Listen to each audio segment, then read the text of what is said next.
Fala, conjobianos! Tudo bom com vocês? Tranquilos? No vídeo de hoje vamos dar sequência no capítulo 3 de João. E antes de mais nada, se inscreva no canal, curta esse vídeo e compartilha a bênção. Roda a vinheta.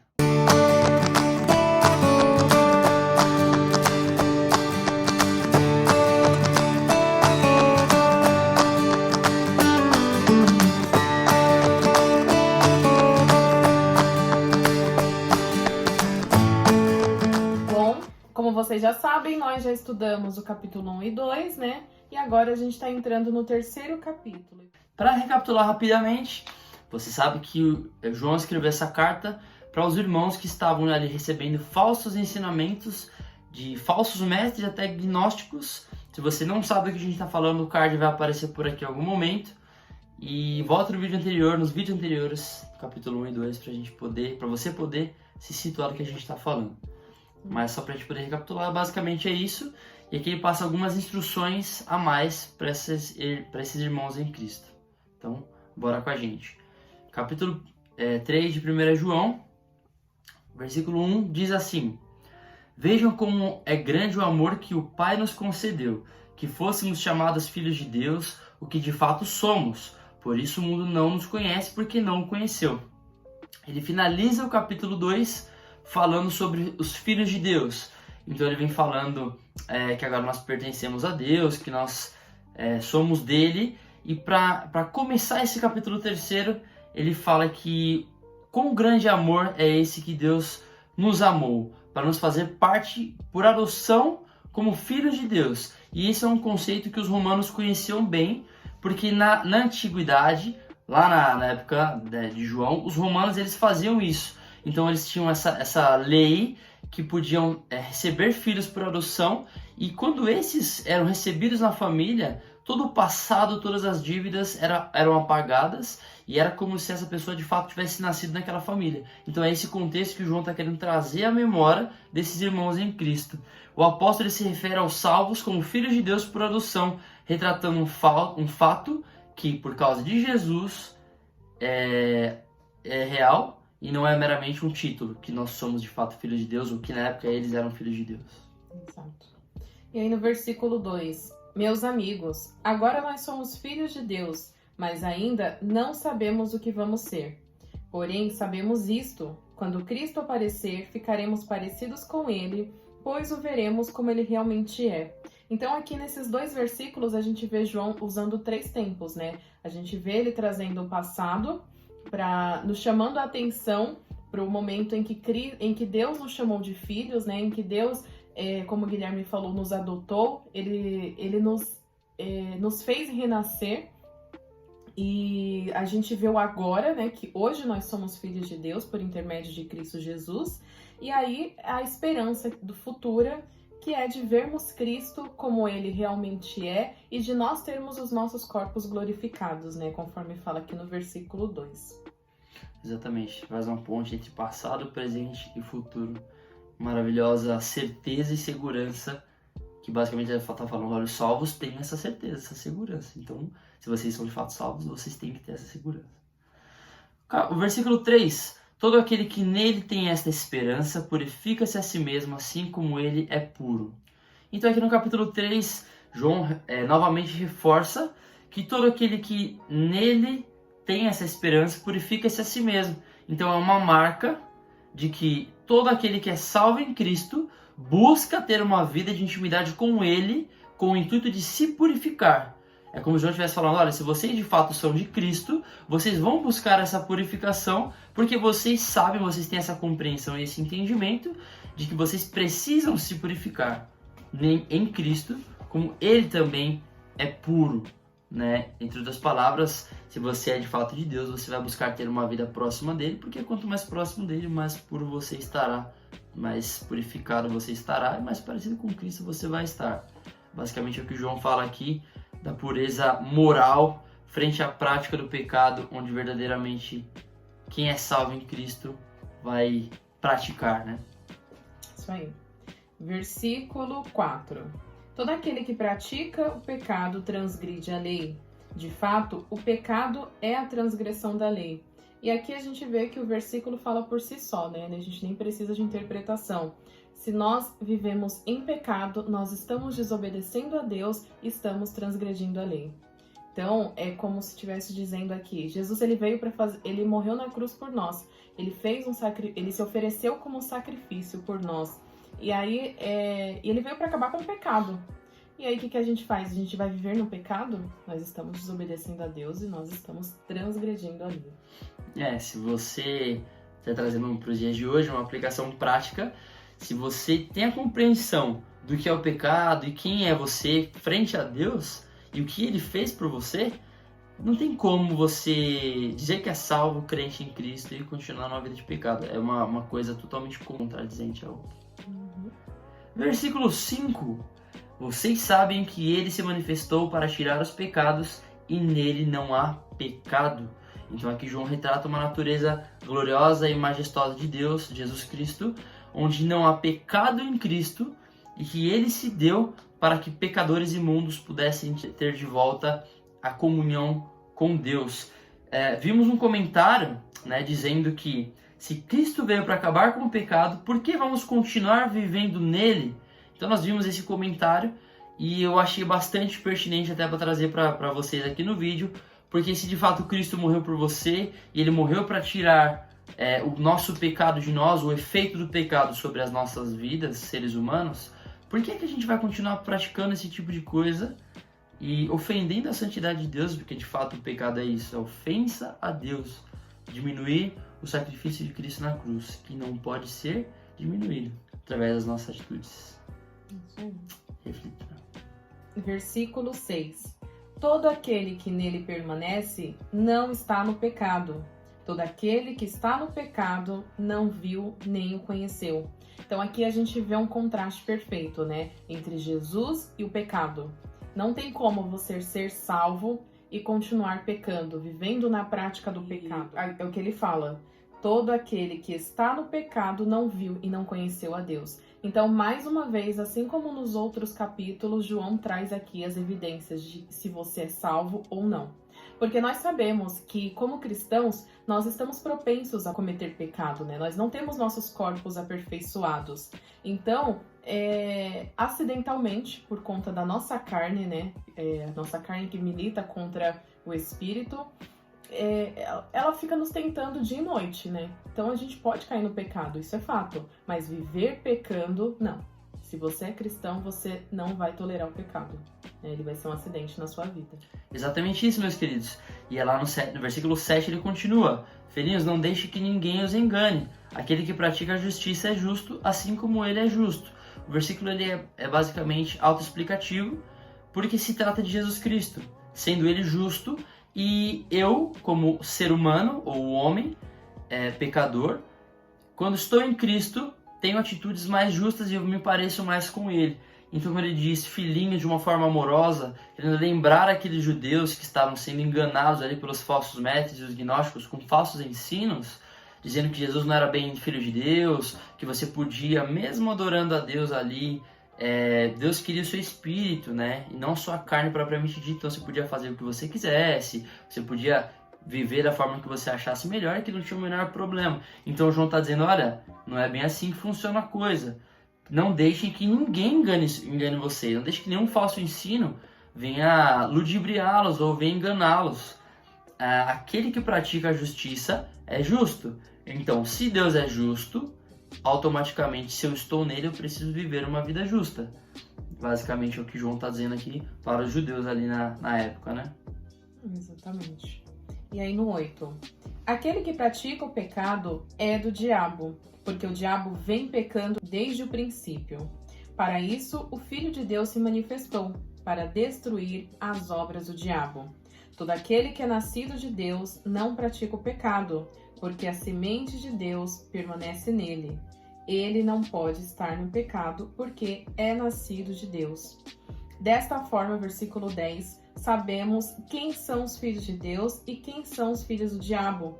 Quem não pratica a justiça não procede de Deus, tampouco quem não ama seu irmão. Então, aqui mais uma vez, ele está fazendo a diferenciação sobre quem é filho de Deus e quem é filho do diabo. quem é filho de Deus vai buscar viver em santidade, vai buscar viver na pureza, vai não somente ser um cristão de palavras, mas vai ser um cristão de ações, né? E aquele que fizer totalmente o oposto, que vai viver na prática do pecado, não vai ter amor pelo seu irmão, este sim é filho do diabo. É isso que João está deixando aqui pra gente. Exatamente isso. E aqui João, ele diz, entre outras coisas, testemunho, ele evidencia quem é salvo verdadeiramente e quem não é salvo por Deus. Não necessariamente aqueles que vão para a igreja e ouvem a palavra de Deus e de segunda a sábado vivem uma vida totalmente não condizente com aquilo que eles ouvem na igreja e até às vezes dizem que vivem, né? Mas esses são basicamente filhos do diabo, é o que o João está dizendo. Aqueles que verdadeiramente vivem o que pregam e demonstram isso, esse amor pelo próximo, esse amor a Deus, ou esse amor a Deus que resulta no amor ao próximo, quem vive dessa forma, João diz que verdadeiramente são filhos de Deus e são salvos por ele. E aí lá no verso 11, né, em diante, ele começa a falar de amor entre irmãos, ou um amor fraternal. Ele começa o versículo 11 dizendo assim: esta é a mensagem que vocês ouviram desde o princípio, que nos amemos uns aos outros. É uma mensagem que não vem de hoje, não é uma coisa nova, como os gnósticos estavam trazendo novidades, né? Não, porque Jesus não era bem Deus, ele recebeu um Espírito de Deus, e aí ele, na hora de morrer, o Espírito saiu dele e ele morreu como um homem comum, né? Na verdade, ele está dizendo, olha, não tem nada de novidade. A gente já viu isso em alguns capítulos anteriores, mas João está reforçando aqui, não tem nada de novidade. A mensagem que vocês já ouviram, que o mandamento é esse: amemo-nos uns aos outros. O primeiro mandamento é: amarás o teu Deus de todo o teu coração, e o segundo é: amarás o teu próximo como a ti mesmo. Se somos de fato de Jesus Cristo, nós amaremos a Deus acima de qualquer coisa, e isso resultará em nós um efeito de amor pelo nosso irmão ou pelo nosso próximo. É uma coisa automática. Se eu amo a Deus, se eu estou em um relacionamento vertical, eu vou desenvolver o meu relacionamento na horizontal. Agora vamos para o versículo 12. Não sejamos como Caim, que pertencia ao maligno e matou seu irmão. E por que matou? Porque as suas obras eram más e as de seu irmão eram justas. Então aqui ele traz o exemplo de Caim, que, como vocês sabem, ele trouxe uma oferta a Deus, né? Mas Deus conhecia o coração dele e sabia que ele não amava a Deus de fato. E então Deus rejeitou aquele sacrifício, por mais que ele deu do melhor, mas o coração dele estava sujo, o coração dele estava corrompido. E Deus aceitou a oferta do irmão dele, Abel, porque era sincero, era uma oferta sincera, ele de fato amava a Deus. E aquilo gerou uma inveja em Caim e ele acabou assassinando seu irmão. Então é isso que ele fala, que o amor de vocês não seja um amor fingido, não seja que vocês não sejam como Caim, que dizia que me amava, mas as atitudes dele provavam o contrário, né? Exatamente. Meus irmãos, versículo 13, não se admirem se o mundo os odeia. Sabemos, 14, sabemos que já passamos da morte para a vida porque amamos nossos irmãos. Quem não ama, permanece na morte. E que ele bate de novo na tecla da importância que é nós amarmos o nosso irmão. E não necessariamente somente amarmos o nosso irmão, mas também amarmos o nosso próximo, mas que no contexto de igreja, algum contexto de povo de Deus, é a importância de amarmos uns aos outros como irmãos em Cristo. E ele fala, inclusive no versículo 13, que a gente não deve se admirar se o mundo nos odeia. Ele vai falar mais à frente, fazendo um contraste entre amor e ódio, mas ele vai dizer que não é primeiramente uma coisa nova, um mandamento novo, que ele fala no versículo 11, e agora no 13 ele vai falar, olha, o mundo provavelmente vai odiar vocês, mas não se preocupem com isso, não se admirem com isso, porque esse mundo que vai odiar vocês, provavelmente, odiou a Cristo antes, e vai continuar nos odiando, porque ele não conhece a Deus, o mundo não conhece esse amor de que nós devemos ter uns para com os outros. Então não se admire, porque isso vai acontecer em algum momento. Sim. E o 14, ele é mais uma evidência, né, de que se nós somos salvos, se nós já passamos da morte para a vida, a gente vai ter amor pelo nosso irmão. Então, mais uma vez, a gente diz para vocês, Se você é salvo em Cristo, você vai ter amor pelo seu irmão. Independente se ele pensa diferente de você, independente se ele faz coisas que te decepcionam, se ele faz coisas que te magoam. Você tem que amar o seu irmão. Se você odiar o seu irmão, você, consequentemente, está evidenciando que você é filho do diabo. É duro, mas é a palavra de Deus quem tá falando isso pra gente, né? Exatamente. Fique esperto, porque ódio não é um sentimento que provém de Deus. Deus é amor, que a palavra de Deus diz. E até no 15 ele fala assim: quem odeia seu irmão é assassino, e vocês sabem que nenhum assassino tem a vida eterna em si mesmo. Então ele compara uma pessoa que odeia o seu irmão a um assassino. Então não fiquem achando que você desejar o mal pro seu irmão, pro seu próximo, é diferente de você ser um assassino. Vocês estão no mesmo nível. Então, que você tenha mais amor pelo seu irmão, pelo seu próximo, que você tenha mais sensibilidade, né? Assim como Cristo nos amou. Exatamente. Tem algumas passagens, inclusive, que dizem que o ódio é o precursor de alguma atrocidade. Então, alguém odiou alguma outra pessoa e por isso acabou assassinando. Basicamente, por isso que João faz usa essa expressão e por isso faz esse comparativo. Nisto conhecemos, versículo 16, o que é o amor. Jesus Cristo deu a sua vida por nós e devemos dar a nossa vida por nossos irmãos. Então, aqui João ele é bem claro, né? Chega num ponto que ele fala, olha, eu vou desenhar para vocês, pessoalzinho que não está entendendo.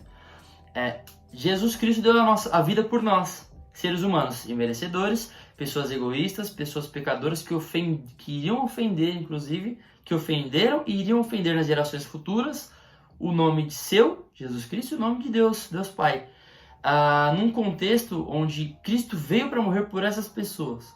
João está falando, olha, se você recebeu essa dádiva, essa bênção de Deus, né, o amor de Deus demonstrado pela morte de Jesus por você, que era imerecedor, e sempre será merecedor, que nada que façamos vai ser digno de merecermos a graça de Deus. Se Jesus fez isso por você, se Deus derramou tal amor onde Cristo morreu por nós, você deve fazer isso pelas pessoas.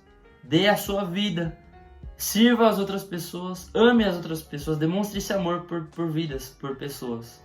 Então você vai estar, de fato, demonstrando que você entendeu a mensagem. Não adianta nada você receber a graça de Deus, dizer que é crente, ir para a igreja e não demonstrar esse amor pelas pessoas. É basicamente o que o João está dizendo aqui. E ele traz até um exemplo prático, né, no versículo 17. Ele questiona: se alguém tiver recursos materiais e vendo seu irmão em necessidade não se compadecer dele, como pode permanecer nele o amor de Deus? E aí ele complementa: filhinhos, não amemos de palavra nem de boca, mas de ação e em verdade. Então, uma coisa tem que estar ligada à outra. Se você de fato ama o seu irmão, você vai demonstrar isso. Se você vê o seu irmão passando por alguma dificuldade, você vai ajudá-lo. Se você vê o seu próximo necessitando de comida, você vai ter sensibilidade. Você vai deixar de pagar o seu lanche do Mac, deixar de comprar só Coca-Cola para comprar alguma coisa para ajudar esse irmão. Então, se você de fato está em Cristo, se você de fato entendeu o que é o amor, você vai ter essa sensibilidade. Né? Exatamente, né? Mas se a gente puder trazer para os nossos dias hoje, um período aí de pandemia, onde tantas pessoas estão desempregadas, se a gente abrir os nossos olhos para olhar para o nosso próprio umbigo, a gente vai ver quantas pessoas têm necessidades. Assim como a gente também tem outras pessoas com condições menores ou piores que a nossa, também precisam de ajuda. Então são oportunidades que Deus nos dá não somente de demonstrarmos esse amor, mas também de servirmos as outras pessoas. Sermos bênção, instrumento de bênção nas mãos de Deus. Versículo 19, ele continua: assim saberemos que somos da verdade e tranquilizaremos o nosso coração diante dele. Eu não sei vocês, mas eu já passei por um momento assim. Eu não sei a Mayara também, ela vai poder falar. De quando você passa muito tempo na igreja, principalmente você, eu não sei se é o seu caso, mas o meu, cresci na igreja e parece que a gente tem a obrigação, por ter crescido na igreja, já de ser crente desde a barriga da mãe. E na verdade não é assim. Filho de crente não é crentinho, a gente precisa ser evangelizado também, mesmo dentro da igreja. E às vezes eu tinha uns pensamentos, né, eu não era muito convicto quando eu era mais novo, né, meus 6, 7, 8 anos, eu ficava com medo. E às vezes eu até perguntava pro meu pai, eu acho que eu mencionei isso em algum vídeo anterior, mas eu perguntava pro meu pai, o senhor acha que eu sou salvo? Eu tenho atitude de uma pessoa salva? E aí meu pai falava assim, claro, lógico que tem, olha, você faz isso, aquilo, outro. Só que às vezes essas respostas do meu pai não me convenciam. E é o que o João está falando aqui. Assim saberemos que somos da verdade e tranquilizaremos o nosso coração diante dele. Dele quem? De Deus. Nós vamos tranquilizar o nosso coração com a certeza de que pelas nossas ações práticas, daquilo que nos motiva a termos essas ações práticas, nós estamos evidenciando que de fato somos salvos. A gente vai poder ter essa tranquilidade. Era algo que os judeus naquela época não estavam tendo, com aqueles ensinamentos mentirosos, com os gnósticos falando um monte de baboseira, um monte de besteira acerca do que era verdade. E eles acabavam ficando com o coração apertado, muitas vezes até aflito, e achando que estavam se enganando. João está falando, olha, peraí, se você seguir esse passo a passo aqui prático, amar a Deus, se converter a Jesus Cristo, porque ele de fato é filho de Deus, amar o seu próximo e demonstrar isso, você está evidenciando com esses passos que você de fato é salvo. E essa mensagem é para nós até hoje. Se você de fato é filho de Deus, se você de fato tomou a decisão lá de Cristo, evidencia isso através das suas ações, ama o seu próximo, procura ajudar, porque a sua motivação não é simplesmente ser um cara bom, uma pessoa boa, mas sim agradar a Deus e ter a consciência de que o que ele fez, você não é merecedor, mas você faz isso em amor a Deus, então você de fato está evidenciando que é salvo. Sim. Aí ele continua esse argumento no 20, uma continuidade do 19, né? Assim saberemos que somos da verdade e tranquilizaremos o nosso coração diante dele, quando o nosso coração nos condenar, porque Deus é maior do que o nosso coração e sabe de todas as coisas. Amados, se o nosso coração não nos condenar, temos confiança diante de Deus e recebemos dele tudo o que pedimos, porque obedecemos os seus mandamentos e fazemos o que lhe agrada. Então aqui, como o Guilherme já falou, esses cristãos, eles estavam tendo a fé deles colocada à prova, porque eles já tinham aprendido uma coisa, eles já tinham conhecido o evangelho através dos apóstolos e vieram esses falsos mestres, esses gnósticos trazendo essas novidades. Não, evangelho, Jesus Cristo, só salvação pela graça, nada disso, é pelo conhecimento. Não vou poder beber meu vinho, não vou poder participar de práticas homossexuais, de práticas de sexo ilícito, né, de sexo em grupo, não, que eram coisas da época, né? Imagina, não vou poder fazer isso. Então esses cristãos estavam meio que inseguros, né? E aí aqui João ele trouxe essa certeza para eles, olha, a partir das atitudes de vocês, se vocês primeiramente creem em Cristo, creem no sacrifício dele, creem que de fato ele é filho de Deus, se vocês procuram viver de maneira que agrade a Deus, né? Vocês procuram viver de uma forma moral. E se vocês amam a Deus através das atitudes, vocês de fato são salvos. Então não precisa se ficar com essa insegurança, não precisa ficar colocando a salvação de vocês em xeque. Aqui está a evidência, se vocês são filhos de Deus ou se vocês são filhos do diabo. Se vocês vivem de acordo com os preceitos de Deus, se vocês não transgridem a lei, e se vocês amam o seu próximo, né, vocês de fato são salvos. E ele continua lá no versículo 22. E recebemos dele tudo o que pedimos, porque obedecemos aos seus mandamentos e fazemos o que lhe agrada. João ele traz duas condições para que os judeus aos quais ele escreve a carta tenham suas orações atendidas, sendo a obediência a Deus, em primeiro lugar, e através da intermediação de Cristo, né, no qual eles teriam a certeza de que poderiam ter nele verdadeiramente a salvação. Não para que eles tivessem tudo o que eles pedissem, mas para que eles soubessem de que para que Deus os ouvisse, isso teria que ser um critério. A gente precisa estar, para poder Deus ouvir as nossas orações, nós precisamos ser salvos em Cristo e termos uma reta diante de Deus. Ele vai ouvir as orações, no caso que fizermos a ele, no caso dos judeus aqui, João está dizendo, olha, existem critérios para que Deus possa ouvi-los. Esses critérios são esses que a gente falou agora, para que como se Deus fosse um gênio da lâmpada, que ele cumprisse aquilo que eu quisesse, que eu vou pedir, Deus vai me dar, mas para que ele possa me ouvir. Meu intercessor tem que ser Jesus Cristo, eu oro em nome dele, por isso que nós oramos em nome de Jesus, amém, no final da oração, e eu preciso ter uma vida reta diante de Deus, para que então, como João diz aqui, né, possamos receber tudo aquilo que nós pedimos com foco, com a motivação correta em Deus. E aí ele finaliza aqui nos versículos 23 e 24. E este é o seu mandamento, que creiamos no nome do seu Filho Jesus Cristo e que nos amemos uns aos outros como ele ordenou. Então aqui ele está meio que fazendo um resumo de toda essa ideia que ele construiu, né, no capítulo. Os que obedecem os seus mandamentos nele permanecem e ele neles. Do seguinte modo, sabemos que ele permanece em nós, pelo Espírito que nos deu. Então, uma outra garantia é o Espírito Santo que habita em nós, né? Existem outras referências. Efésios 1, 13, 14 traz essa segurança para nós, né? Fala que a partir do momento que nós cremos em Cristo Jesus, foi posto em nós um selo, né? Um selo que mostra que nós somos propriedade de Cristo, né? Nós somos propriedade de Deus. E essa é uma das evidências que mostram que nós somos de fato salvos. Então aqui, em resumo, mais uma vez, João ele traz pra gente, né, quais são os 3 princípios, as 3 evidências que mostram que nós somos salvos, que nós somos filhos de Deus e não somos filhos do diabo, né? Primeiro, a evidência doutrinária, né, o fato de nós crermos em Cristo, crermos no seu sacrifício, na sua encarnação.